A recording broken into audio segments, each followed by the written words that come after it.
Viewers அனைவருக்கும் வணக்கம். நான் உங்கள் பாண்டியன். ரஷ்யா என்ன செஞ்சாலும் அதற்கு எதிராக உடனடியாக அமெரிக்கா ஒன்று செய்யும். இதுதான் பனிப்போர். நேரடியாக மோதிக்க மாட்டாங்க. யாரெல்லாம் ரஷ்யாவுக்கு எதிராக பேசுகிறார்களோ அவர்களே தன்னுடைய நண்பனாக மாற்றிக்கொண்டு அவர்களுக்கு எதிராக தூண்டி விடுவது அப்படிங்கக்கூடிய வேலைகளை தான் தொடர்ந்து அமெரிக்கா செஞ்சுக்கிட்டு இருந்தாங்க. அதன் பிறகு குறிப்பாக இந்த 90-91 காலகட்டத்தில் சோவியத் யூனியன் பல துண்டுகளாக உடைந்து போகுது, பல நாடுகளாக உடைந்து போகுது. அதில் ஒரு நாடு தான் உக்ரைனு, போலந்து, தஜிகிஸ்தான், உஸ்பெகிஸ்தான், இது போன்ற பல நாடுகள் துண்டு துண்டாக அங்கங்கே உடைந்து போயிடுது.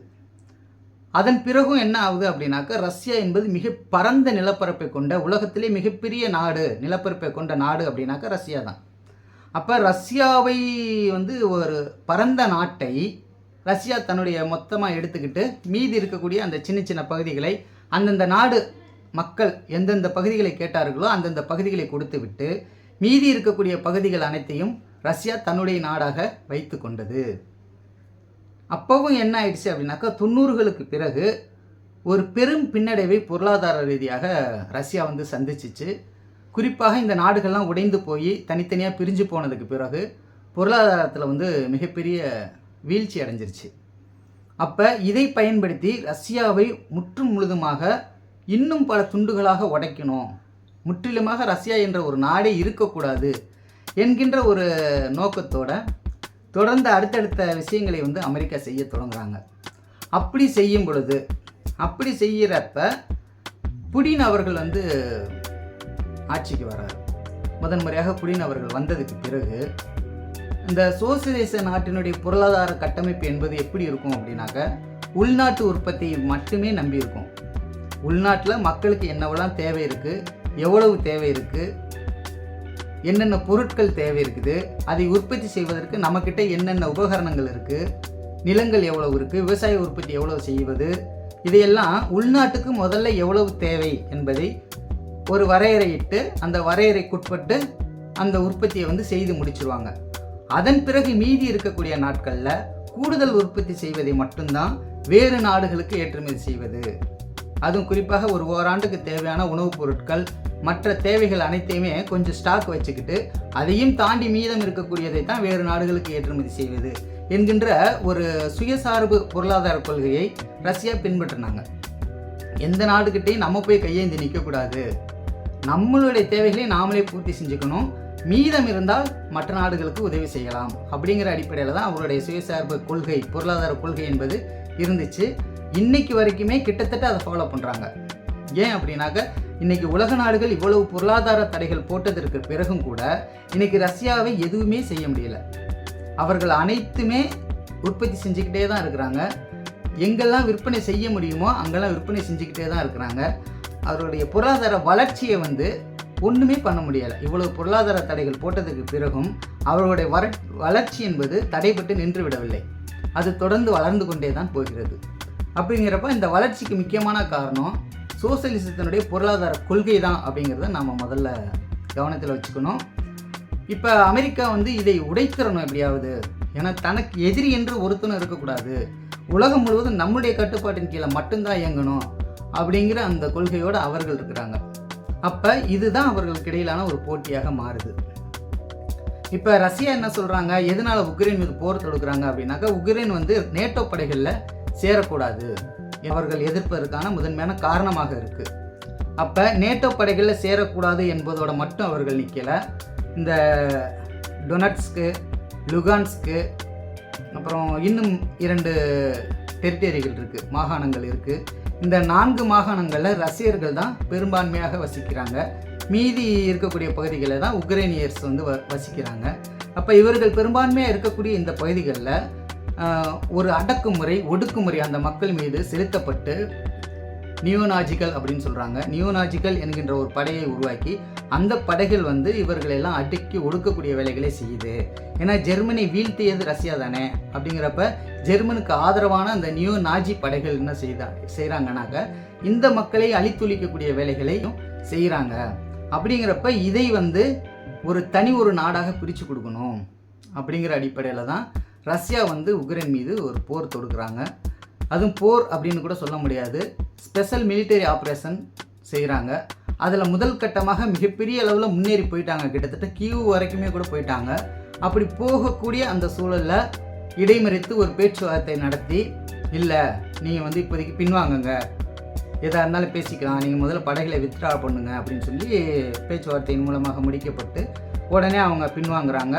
அதன் பிறகு என்ன செய்கிறாங்கன்னா, உலக நாடுகள் முழுவதும் உக்ரைனுக்கு சப்போர்ட் பண்ணிட்டு வந்து அனைத்து உதவிகளையும் செய்து அவர்களை வந்து திருப்பி தாக்கி வெளியேற வைக்கக்கூடிய வேலைகளை வந்து உக்ரைன் செய்ய ஆரம்பிக்குது. அது பல இடங்களில் தோல்வியை தழுவுது, சில இடங்களில் வெற்றி அடையுது. அப்போ இன்னைக்கு வரைக்கும் இந்த போரை அமெரிக்கா எதற்காக இழுத்துக்கிட்டு போகுது அப்படின்னாக்க, ரஷ்யாவை பலவீனப்படுத்தணும் என்பதை தவிர வேற எந்த ஒரு காரணமும் கிடையாது. ஏன்னா ரஷ்யா வந்து மென்மேலும் பலமான நாடாக மாறிக்கிட்டு இருக்கு. ஏன்னா நான் ஏற்கனவே சொன்ன மாதிரி புடின் வந்ததற்கு பிறகு என்ன செஞ்சிட்டாரு அப்படின்னாக்க, தான் நாட்டில் இருக்கக்கூடிய இயற்கை வளங்கள் இருக்குது பார்த்தீங்களா, இந்த இயற்கை வளங்களை எல்லாம் எடுத்து எந்த நாடுகளுக்கு தேவை இருக்குதோ அந்த நாடுகளுக்கு விற்பனை செய்யக்கூடிய வேலைகளில் தான் முதன்மை கவனம் செலுத்தினார். அதாவது உரமாக இருக்கட்டும், கோதுமையாக இருக்கட்டும், மக்காச்சோளமாக இருக்கட்டும், குருடாயிலாக இருக்கட்டும், கேஸாக இருக்கட்டும், இது எல்லாத்தையுமே வந்து தான் நாட்டுக்கு மட்டுமே பயன்படுத்திக்கிட்டு இல்லாமல் வேறு நாடுகளுக்கு ஏற்றுமதி செய்வது. ரெண்டாவது, தனியார் மையத்தை ஆதரிப்பது.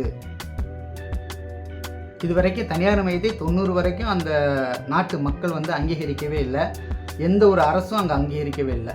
1917க்கு பிறகு வந்த அரசு வந்து தனியார் மையத்தை அங்கே அங்கீகரிக்கலை, அனைவரையும் விரட்டிட்டாங்க.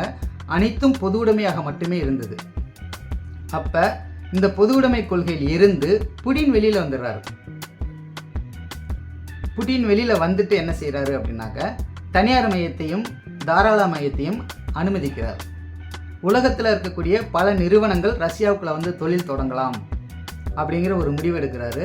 அந்த முடிவின் அடிப்படையில் மேற்குலக நாடுகள்லேருந்து பல நிறுவனங்கள் ரஷ்யாவில் வந்து தொழில் செய்கிறாங்க. இப்போ இந்த பொருளாதார தடை போடும் பொழுது நிறைய நிறுவனங்கள், அமெரிக்க நிறுவனங்கள் மற்றும் மேற்குலக நிறுவனங்கள் எல்லாமே வெளியேறினதை நம்ம பார்த்துருக்கோம். ஏன்னாக்கா இதற்கு மேலே அங்கே தொழில் செய்யக்கூடாது என்பதை அந்தந்த நாட்டு அரசாங்கங்கள் சொன்னதுனால அந்தந்த முதலாளிகள் வந்து அங்கிருந்து வெளியேறி போயிட்டாங்க. அதன் பிறகு மீண்டும் அதை அரசே கைப்பற்றி கொண்டு அதை நடத்திக்கிட்டு இருக்காங்க. அரசாங்கம் நடத்திக்கிட்டு தான் இருக்குது, அது எதுவும் போகலை, பெயர் மட்டும் மாற்றப்பட்டு வேறொரு நிறுவனத்தின் மூலமாக அது இயங்கி கொண்டு இருக்கிறது.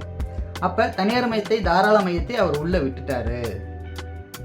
விட்டாலும் கூட முற்றும் முழுதுமாக இப்போ இந்தியாவில் இருக்கிற மாதிரி இங்கே இருக்கக்கூடிய விவசாய நிலங்களை எல்லாம் பிடுங்கி அதை வந்து வெளிநாடுகளில் இருக்கக்கூடிய முதலாளிகளை கூட்டிகிட்டு வந்து தொழில் தொடங்குங்கன்னு சொல்லி அவர்கள்ட்ட இலவசமாக நிலங்களையும் கொடுத்து, தண்ணீர் கொடுத்து, வேலையாட்கள் கொடுத்து, மின்சாரம் கொடுத்து, இதெல்லாம் கொடுத்து பிஸ்னஸ் பண்ண சொல்லக்கூடிய அந்த தனியார் மயம், தாராளமயம், உலகமயம் அப்படிங்கிற அந்த 100% தனியார் மையத்தை நோக்கி ரஷ்யா போகலை. ஒரு குறிப்பிட்ட சதவீதம் அளவுக்கு தனியார் மையத்தை உள்ளே விட்டுருந்தாங்க. இப்போ அவர்களும் இந்த பொருளாதார தடைகளுக்கு பிறகு வெளியேறிட்டாங்க. அப்போ புடின் செய்ததில் என்ன ஒரு முக்கியமான விஷயம் அப்படின்னாக்கா, இப்போ மேற்குலக நாடுகளில் பெரும்பாலான நாடுகள், குறிப்பாக ஜெர்மனி, போலந்து, உக்ரைனு, துருக்கி, இது போன்ற மேற்குலக நாடுகள், நேட்டோ நாடுகள்லாம் கூட ரஷ்யாவினுடைய கேஸ் தான் இன்றைக்கி பெரும்பான்மையாக பயன்படுத்தப்படுது. அதே போல் ரஷ்யாவினுடைய குருடாயில் வந்து இந்தியா, சீனா போன்ற முக்கியமான நாடுகள் பயன்படுத்துகிறாங்க. மற்ற நாடுகளும் பயன்படுத்துகிறாங்க, மேற்குலக நாடுகளும் பயன்படுத்துகிறாங்க. ஆனால் இந்த பொருளாதார நெருக்கடிக்கு பிறகு அவர்கள் நேரடியாக அதை வாங்கி பயன்படுத்தாமல் இப்போ இந்தியா போன்ற நாடுகளிடமிருந்து அவர்கள் வாங்கி பயன்படுத்துகிறாங்க. ஆனால் அதுவும் ரஷ்யாவினுடைய குருடாயில் தான். நம்ம குருடாயில் வாங்கி என்ன செய்கிறோன்னாக்க, பெட்ரோல் டீசலாக பிரித்து அதை வந்து மேற்குலக நாடுகளுக்கு, அமெரிக்கா உள்ளிட்ட நாடுகளுக்கு நம்ம ஏற்றுமதி செய்யக்கூடிய வேலைகளை செஞ்சுக்கிட்டு இருக்கோம். அப்படிங்கிறப்ப புடின் செய்த இந்த வேலையின் மூலமாக என்ன ஆயிடுச்சுனாக்க, ரஷ்யாவினுடைய பொருளாதாரம் மீண்டும் வளர தொடங்கிருச்சு. அதாவது மக்கள் மத்தியில் வாழ்க்கை தரம் என்பது ஏற்கனவே இருந்த அதே நிலையில் இருக்குது. ஆனால் மொத்த நாட்டினுடைய பொருளாதாரம் என்பது ஒரு குறிப்பிட்ட அளவு வளர தொடங்கிருச்சு. அதிலும் இந்த போருக்கு பிறகு, இவர்கள் போட்ட பொருளாதார தடைகளுக்கு பிறகு மென்மேலும் வளர ஆரம்பிச்சிருச்சு. என்ன காரணம் அப்படின்னாக்க, இவர்களுடைய பொருளை எல்லாம் யார் வாங்கி பயன்படுத்துகிறாங்க அப்படின்னாக்க, மேற்குலக நாடுகள் தான் வாங்கி பயன்படுத்துகிறாங்க. அப்போ இந்த சாங்ஷன் போடுறது யார் அப்படின்னாக்க மேற்குலக நாடுகள் தான் போடுது. அப்போ மேற்குலக நாடுகள் சாங்ஷன் போட்டதுனால அவர்களுக்கு போக வேண்டிய கேஸும் ஆயிலும் உரமும் மற்ற உணவுப் பொருட்கள் எதுவுமே இங்கிருந்து அங்கு போகலை அப்படின்னாக்க பாதிக்கப்படுவது யார் அப்படின்னாக்கா அவர்கள் தான் முதல்ல பாதிக்கப்படுவாங்க. ஏன்னா வாங்கி பயன்படுத்தக்கூடியவர்கள் தான் முதல்ல பாதிக்கப்படுவாங்க. அதுக்கப்புறம் தான் உற்பத்தி செய்தவர்கள் பாதிக்கப்படுவாங்க. ஏற்கனவே உற்பத்தி பண்ணது நிலுவையில் இருக்கும் பொழுது இவர்கள் அடுத்த கட்ட உற்பத்தியை நோக்கி போக மாட்டாங்க. அப்படிங்கிறப்ப அது அவர்களுக்கு ஒரு வேலை இழப்பை ஏற்படுத்தும், பாதிப்பை ஏற்படுத்தும் என்றாலும் கூட அதையெல்லாம் சமாளித்து மிச்சம் இருக்கக்கூடிய பொருட்களை எல்லாம் இலவசமாக ஆப்பிரிக்க நாடுகளுக்கு ஏற்றுமதி செய்வது, அதாவது உரமாக இருக்கட்டும், கோதுமையாக இருக்கட்டும், மக்காச்சோளமாக இருக்கட்டும், இது எல்லாத்தையும் என்ன பண்ணிட்டாங்கனாக்கா இலவசமாக ஆப்பிரிக்க நாடுகளுக்கு ஏற்றுமதி செய்யக்கூடிய வேலைகளை வந்து ரஷ்யா செய்கிறாங்க. இலவசமாக நாங்கள் கொடுக்குறோன்னு சொல்லி அவர்கள் எல்லாத்தையும் தன்னுடைய கட்டுப்பாட்டுக்கு இழுத்துக்கிறாங்க. இந்த வேலைகளை இவங்க செஞ்சுக்கிட்டு இருக்காங்களா? அப்போ எப்படி பார்த்தாலும் தனக்கு எதிரியாக இருக்கக்கூடிய முதல் நாடு ரஷ்யா. இந்த ரஷ்யாவை வீழ்த்துவதற்காகத்தான் இந்த 2 ஆண்டுகளுக்கு மேலாக உக்ரைனுக்கு பல உதவிகளை செய்து இந்த போரை அமெரிக்கா நடத்தி கொண்டிருக்கிறது. ஆனால் இன்னைக்கு வரைக்கும் ரஷ்யாவை வீழ்த்த முடியவில்லை. ரஷ்யா மென்மேலும் முன்னேறி போய்கிட்டே இருக்கிறாங்க. அவங்க அந்த 4 டெரிட்டரியுமே மொத்தமாக தன்னுடைய கட்டுப்பாட்டுக்கு கொண்டு வராமல் அவர்களுடைய தாக்குதலை நிறுத்த மாட்டார்கள் என்கின்ற அளவுக்கு அது போயிட்டுருக்கு. அது வருங்காலங்களில் அது என்ன முடிவாகும் என்பதை நம்ம பொறுத்திருந்து பார்க்கலாம்.